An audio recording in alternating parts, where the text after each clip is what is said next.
Muy buenas tardes y buenos días a todos los oyentes del podcast Generación Digital.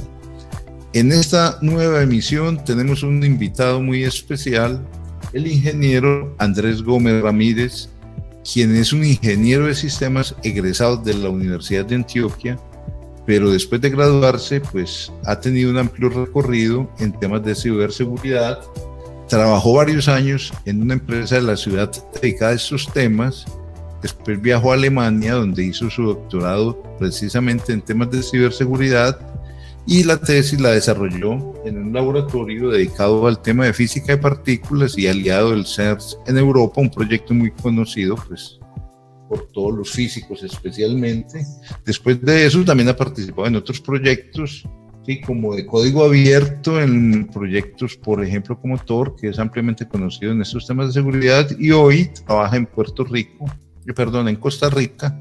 Entonces lo hemos invitado hoy porque es una persona muy apropiada para que nos hable de los temas de seguridad, pensando en acercar mucho esto al ciudadano común.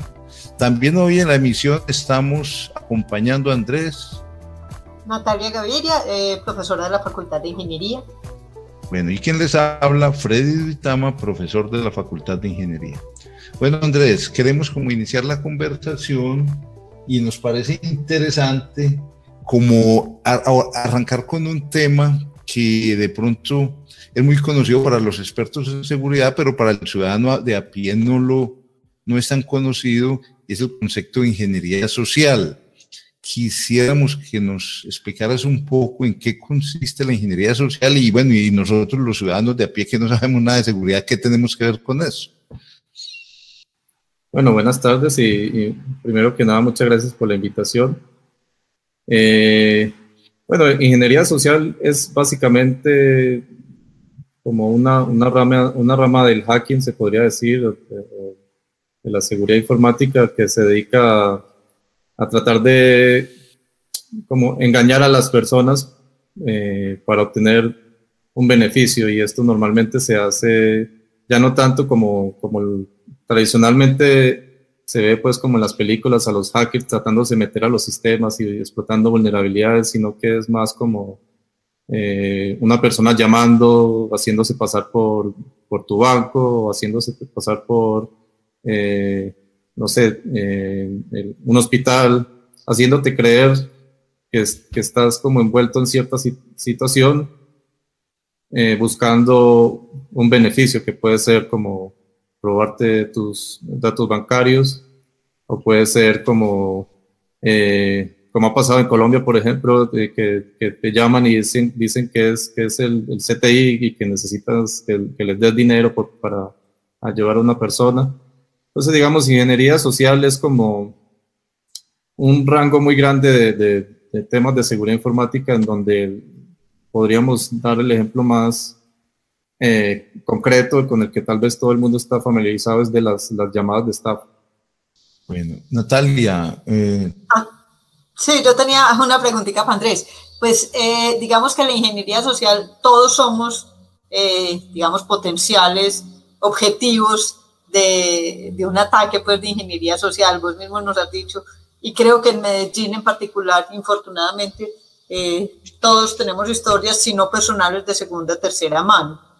Pero entonces yo quería saber, por ejemplo, a nivel de la seguridad informática, digamos, ¿qué tanta influencia tiene la ingeniería social? Es decir, si somos los seres humanos, digamos, el primer nivel de vulnerabilidad en general en los sistemas informáticos, o qué tanto, digamos, influye esta vulnerabilidad en cuanto a seguridad informática. Sí, digamos, al final, o sea, por más seguro que sea un sistema informático, al final es hecho para personas.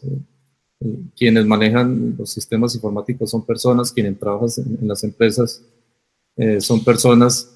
Entonces, al final, digamos, se dice que como que las personas tienden a ser como un escalón débil en la seguridad, porque, digamos, por ejemplo, en una organización cada persona puede tener diferente rol con mayor responsabilidad, y digamos que el sistema de la empresa le puede asignar unos permisos de hacer ciertas cosas, puede ser como manejar el dinero, podría ser, o algo tan simple como manejarle la agenda al gerente, cosas así.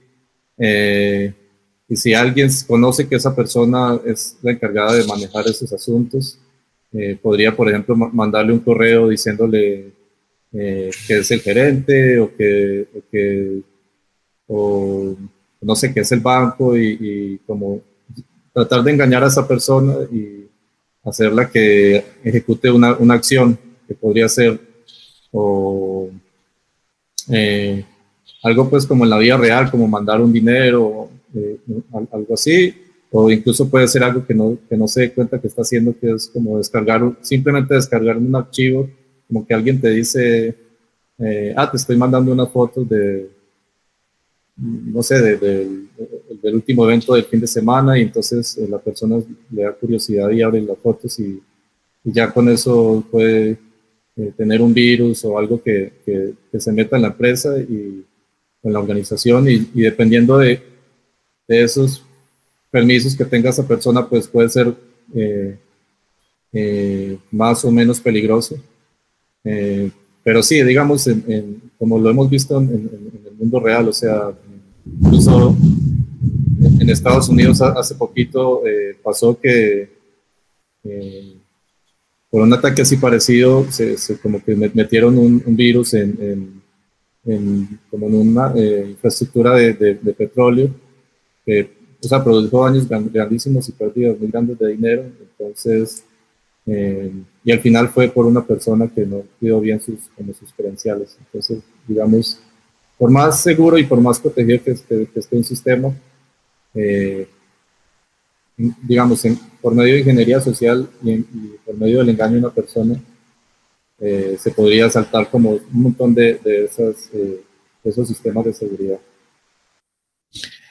Andrés, hay un engaño, a ver, hay varios engaños muy conocidos, yo te cuento así 2 o 3 recientes. Uno, estaba llegando un correo de la Administración de Impuestos diciendo que uno estaba en mora, le ha llegado mucha gente por estos días, que uno estaba moroso y que además estaba sujeto a una sanción y le colocaban un enlace donde se supuestamente debería entrar a subsanar sus deudas, ¿cierto? Igual es muy frecuente con los bancos que te dicen, bueno, su banco le manda una alerta de seguridad porque usted debe entonces reportar sus claves porque hay una situación de emergencia y entonces le damos este enlace, ¿cierto? Y el correo viene pues muy bonito y viene inclusive con los logos de los bancos, ¿sí? Ese es como un tipo de engaño. El otro en los juegos, que a uno le llega un juego por WhatsApp o un chiste y es un video que trae algún tipo de virus. Entonces uno diría, bueno, entonces esto está muy complicado porque todo es una amenaza. O sea, ¿cuáles serían las recomendaciones así como básicas, digamos, yo como ciudadano? Bueno, primero explicar un poco en qué consiste ese tipo de ataque que como experto vos sabés, pues el phishing, ¿cierto? Y segundo, bueno, yo qué hago como usuario de celular, que leo correo, que me están llegando mensajes, etcétera, etcétera. ¿Cuáles son las recomendaciones básicas que yo debería tener para por lo menos minimizar el riesgo de caer en una trampa de estas? Sí, digamos, o sea, hay varios tipos de niveles en los que se pueden hacer estos ataques. Digamos que lo más común es como alguien que manda así masivamente correos electrónicos para ver a quién le llega. Pues son, pues, digamos, un poco más fáciles de evitar porque, digamos, normalmente no están dirigidos a vos, o sea, vos te podés dar cuenta que no es de alguien que vos conoces, no es de una organización que vos conoces, puede ser que sea de una persona de otro país, incluso hasta en un idioma que normalmente vos no te comunicas. Entonces, o sea, al principio es un poco más de sentido común, de si yo estoy recibiendo una comunicación que nunca recibo, que normalmente no tengo, pues como sospechar e ignorarlo. Ahora, hay otros niveles de ataques más dirigidos, digamos, de alguien como que tiene una lista de usuarios de un banco y a esos usuarios les manda un correo electrónico o sea, algo así como te están hackeando la cuenta, necesitamos que te lo guíes y metas tus datos para bloquearlo o hacer algo. Bueno, ahí sí es un poquito más complicado, pues primero que todo, siempre sospechar, porque digamos, no es muy común que los bancos, por ejemplo, manden este tipo de, de correos, como me decía alguien por aquí, como, mira, es la primera vez que mi banco quiere ayudarme a evitar este tipo de cosas, entonces como sospechar. Y ya, digamos, un poquito más a nivel técnico, si la persona está un poquito más como tratar de visualizar los links, las URLs, como que lo que se pone en el navegador sí sea del banco y no sea de una dirección por ahí de China o de Rusia, o alguna cosa, en el caso colombiano. Y bueno, digamos, también, pues, sí, pues algo más común que es mantener como el antivirus actualizado y en general, pues, el computador actualizado también ayuda mucho en esos casos. Hay otro tema que hemos hablado mucho en otros podcasts y es el tema de la privacidad de los datos, ¿cierto? Y uno dice, bueno, pues una persona famosa quiere proteger mucho sus datos, las empresas quieren proteger sus datos, pero y para uno como ciudadano común y corriente sí es importante ese tema de la privacidad. ¿Por qué sería importante, Andrés, para un ciudadano a pie cuidar sus datos personales? Porque algunos dicen, pues que no, yo no tengo nada que ocultar y punto, ¿cierto? ¿Cómo ves vos ese tema? Sí, esa es una idea eso que decís es algo que la gente muy comúnmente dice, como que no tiene nada que ocultar, entonces no hay problema si te roban los datos. El problema es que la gente realmente no dimensiona, digamos, qué tanto de nuestra vida diaria y cotidiana se ha transformado como en la vida digital. O sea, prácticamente ahora la gente maneja la vida por medio del celular, por medio del computador. Y al final, digamos, no podría decir que la economía son personas, si no hubieran personas no hay economía. Entonces, si alguien se apodera de tu información, la puede usar de muchas maneras. Digamos, una forma muy común es, como lo haría Google o Facebook o todo este tipo de empresas, es vender tus datos para que otras empresas te hagan publicidad muy enfocada, ¿no? Prácticamente estas empresas, entre más datos vos les permitas que tengan, más información tienen de vos y por lo tanto más saben de tu vida, más saben de tu comportamiento. Entonces, sí, pueden usar esos datos para hacer dinero a tu costa y incluso a veces te podrían afectar, pero para mí eso es incluso el nivel menos preocupante. Digamos, hay niveles todavía más preocupantes de que pierdes información. Está, por un lado, por ejemplo, exactamente de lo que estamos hablando ahora. Si te roban tus datos, alguien como un criminal podría usar esos datos para intentar engañarte o chantajearte. Y si tiene muchísima información de vos, pues esa tarea va a ser muchísimo más sencilla. Y luego está el nivel que para mí es el más preocupante, que digamos, si tu información está accesible para todo el mundo, incluyendo para tu gobierno, que por medio de las leyes te podría obligar a eso genera, digamos, o sea, como les decías, cuando datos te pueden conocer y si te conocen te pueden controlar, pueden, como se ha visto en varios países, se pueden manipular elecciones, se puede convencer a la gente de que crean ciertas cosas que no son ciertas, como estas campañas antivacunas o muchas teorías de conspiración. Y la razón por la que este tipo de cosas han sido tan exitosas últimamente es precisamente porque conocen a la gente. con todos estos datos que ya conocen de la gente, pues, digamos, pueden manipularte más fácilmente, pueden saber qué estás haciendo en todo momento. Y digamos, al final, como ha pasado con China, por ejemplo, es un buen ejemplo de un estado que se vuelve totalitario, donde sabe qué está haciendo la gente en todo momento, no puedes opinar nada porque te puede generar cárcel o peor. Entonces, por ese tipo de razones, aunque no nos demos cuenta de que nuestros datos son importantes, realmente en el fondo sí pueden ser usados de manera muy maligna, digamos. Oíme, Andrés, y ahora que estamos hablando un poco de eso, de los datos personales, de la importancia que tienen los datos personales, yo quisiera que nos contaras también cómo estamos, digamos, en materia de legislación en ese tema en Colombia, qué tan atrasados estamos, qué hay en el mundo, o sea, contra quién nos podemos comparar o, digamos, cómo estamos en general en Colombia en esto.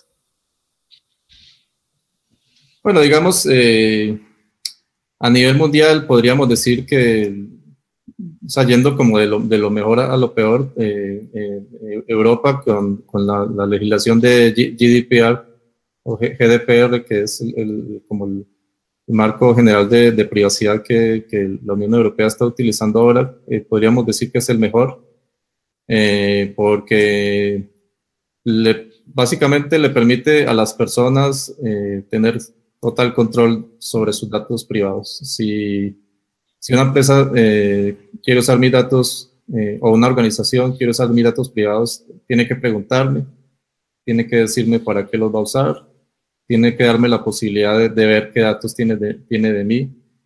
Y bueno, una de las cosas más importantes, algo que se llama el derecho a ser olvidado, como se dice, como tener la capacidad de que si mis datos están en algún lugar y ya no los quiero allí, por cualquier razón, se pueden borrar y deberían desaparecer como de la web para siempre.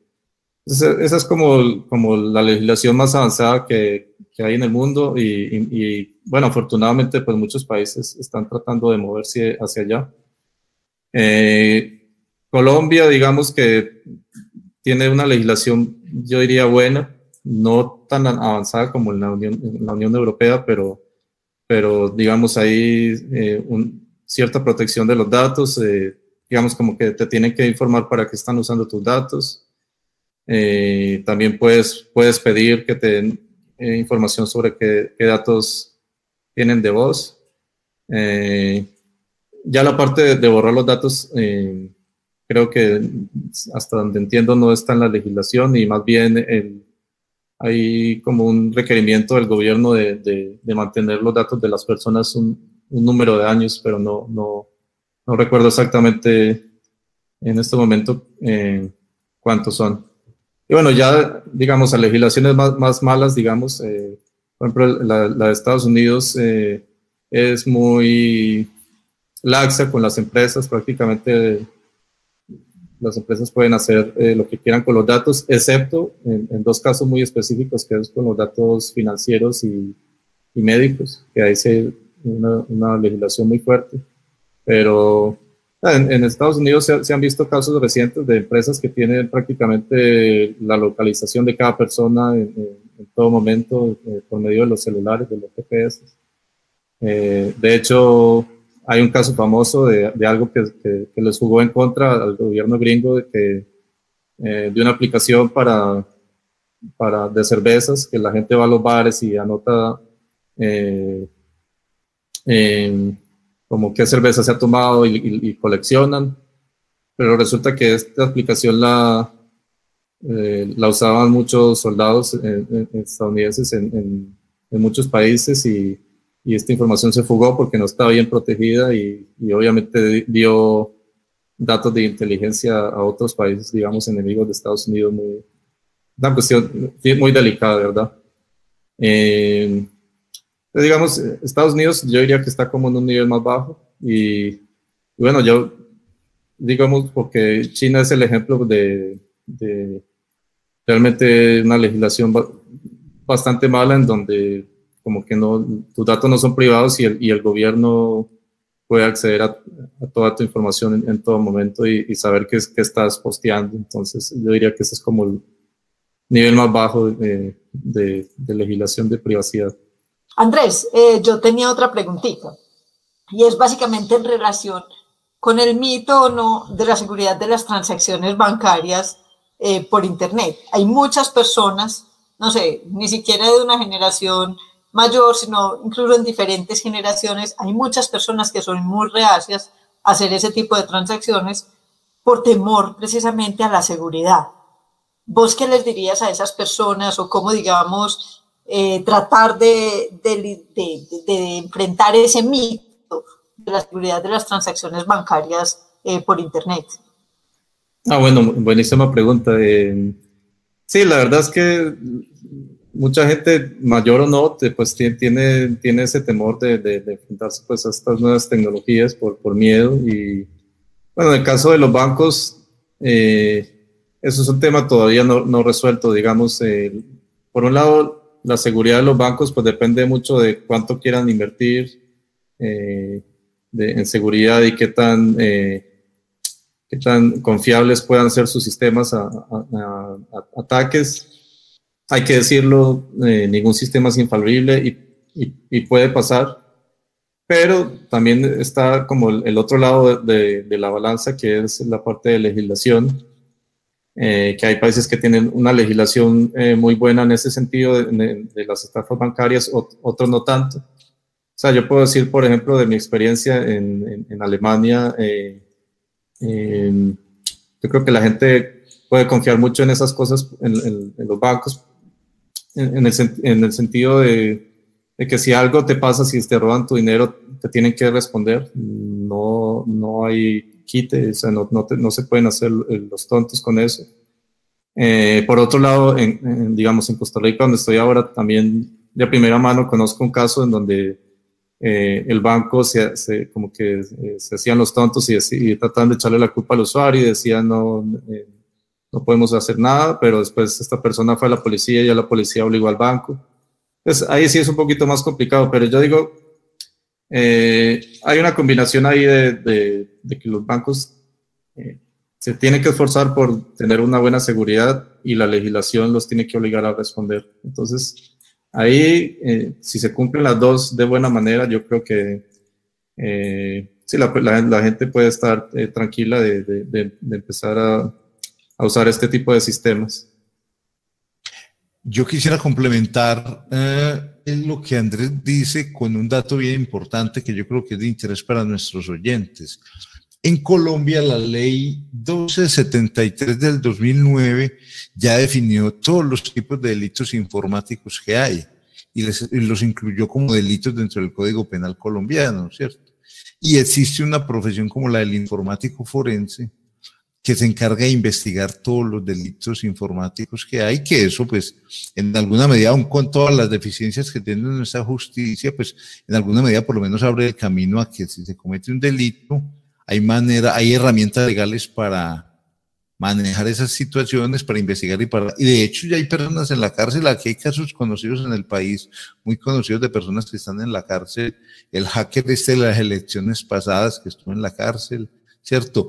En la dirección de impuestos, en el antiguo DAS, gente de informática del antiguo DAS, también fue a dar a la cárcel porque cometió delitos informáticos, ¿cierto? Todo eso, pues, por lo menos es un avance, como decía bien Andrés ahora, pues nuestras leyes, sin ser las mejores del mundo, tienen avances interesantes. Lo que pasa es que la mayoría de la gente no las conoce.